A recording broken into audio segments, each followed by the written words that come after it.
Alrighty, buddy, we are back for another Star Wars Galaxy of Heroes, and today we are going to go over how to get C-3PO with absolutely zero Gear 12s. I will go over what I did mod-wise. I did forget to actually record what mods I use, but I will go over what type of mods I use. On that note, this event is not easy. If you want to get it done with as low of gear Ewoks as possible, plan on restarting a bunch of times. But let's get into the video, and before we do not forget to hit the like and subscribe button if you enjoyed this video today. So this is where my Ewoks are currently at. I have not upgraded anybody since I did the event. Chirpa, Gear 10, almost Gear 11, missing 2. The only Zeta I have on this team is going to be the leadership on Chirpa. He was modded completely for health. I did add crit avoidance on absolutely everybody on this team. Everything else was pretty much modded for as much speed as possible. Chirpa was modded for mostly speed. I don't have that great of speed mods, so does not require the best of mods possible. Logray, again, health with the crit avoidance. 18 speed, so I did have some decent speed mods. I do not have any that are extraordinary though. Wicket, I did have modded for crit chance and crit damage. Once again, crit avoidance on the arrow. Elder was modded for health, speed. I did add 2 tenacity ones to try and make sure that he did not get heal immunity on him, which seemed to help. And then Paplu modded just straight for health with, again, critical avoidance on the arrow. The critical avoidance actually helped out a lot when doing this event. Alright, so tip number 1 is going to be do not rage on the initial clicks of this fight. It honestly gets really annoying having to continuously redo those. And after like 15 or more attempts, it does start to get really annoying. For the start though, as long as Elder does not die or get stunned, you had a good start. The least amount of Ewoks that die obviously are better. For this one, I managed to actually get a turn before anybody died, which was absolutely amazing. You are going to want to clear the buff or the taunt on the Rebel Commando as soon as possible. Your first priority is definitely going to be Chewie, or also known as Chewbacca. Once you finally manage to get Chewie done, you're going to want to go after Han, in my opinion. As long as your Elder does not die, you can keep going. If Elder dies, just go ahead and restart because that event is done and you will not manage to complete it.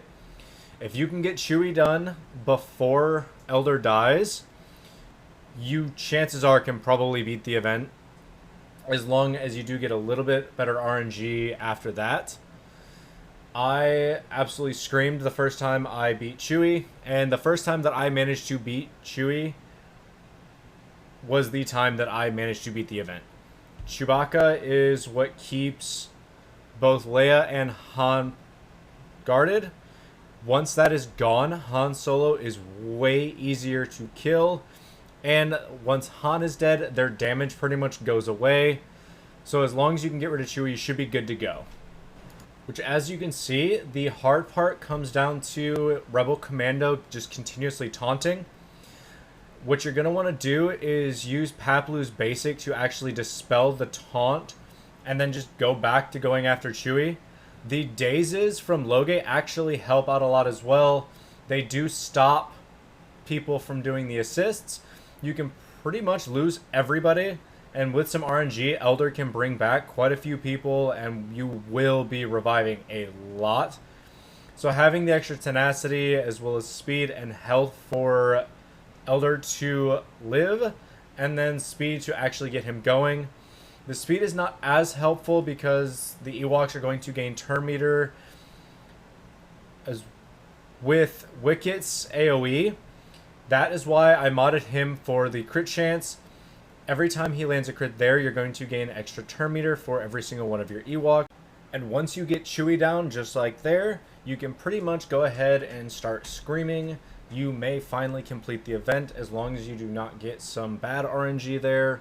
So go ahead and scream the absolute second Chewie is down and your Elder is alive. Once you do get Chewie down, do make sure to go ahead and power down Han. The translations are also dangerous, so you can go ahead and clear those as things go on. But once you get Han down, it's pretty much just auto after that. I don't actually recommend autoing, but short of some miracle, just go ahead and power Han down. Nothing at this point is really going to change. Just continue to dispel the taunts on the Rebel Commando and go after Han Solo.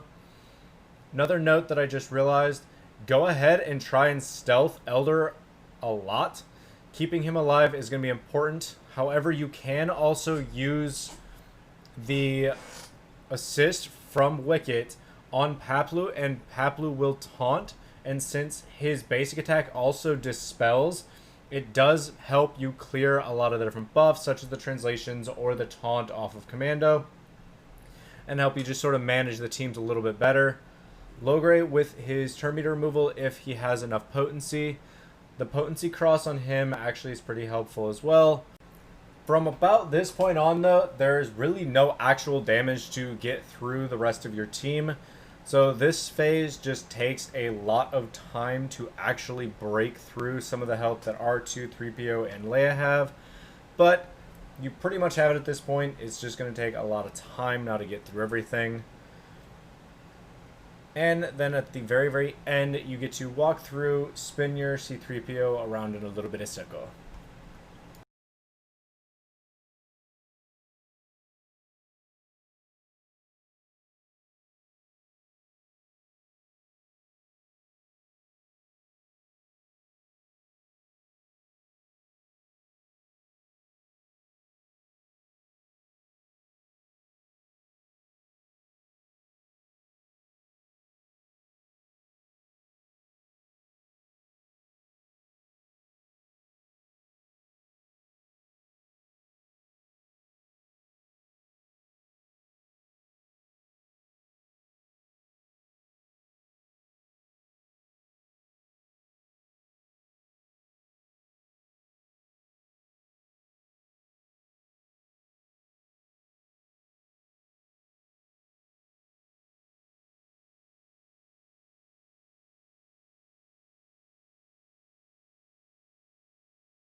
And now that you actually managed to complete the Contact Protocol event, you have one of the most versatile characters in Star Wars.